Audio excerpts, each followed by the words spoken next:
Heather Du Plessis-allan Drive, weekdays from 4 on Newstalk ZB.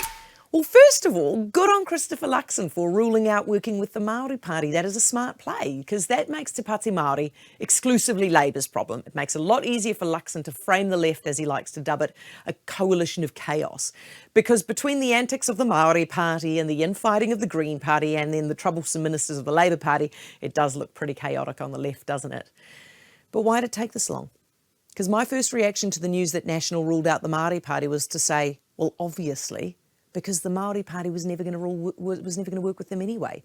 Because the Maori Party ruled out working with the National Party on the 31st of May last year.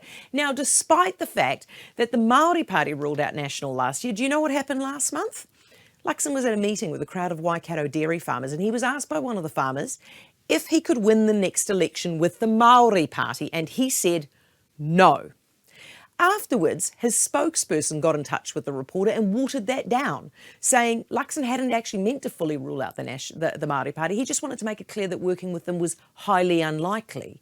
And fast forward to last week, that is the line that Luxon stuck to, highly unlikely. Until today, he went back to the original thing that he said last month, which was no. Now, do you know what that looks like? That looks like National is overthinking things. Like maybe they were worried last week that ruling out the Māori Party would open them up to accusations of racism. Or maybe they were worried that that leaves them with only ACT, and that would make ACT even more cocky than they are right now. Or maybe that ACT could scare away the centre-left voters that they're trying to nick over from Labour. But I'll tell you what's going to scare those voters away is a party that keeps second-guessing itself.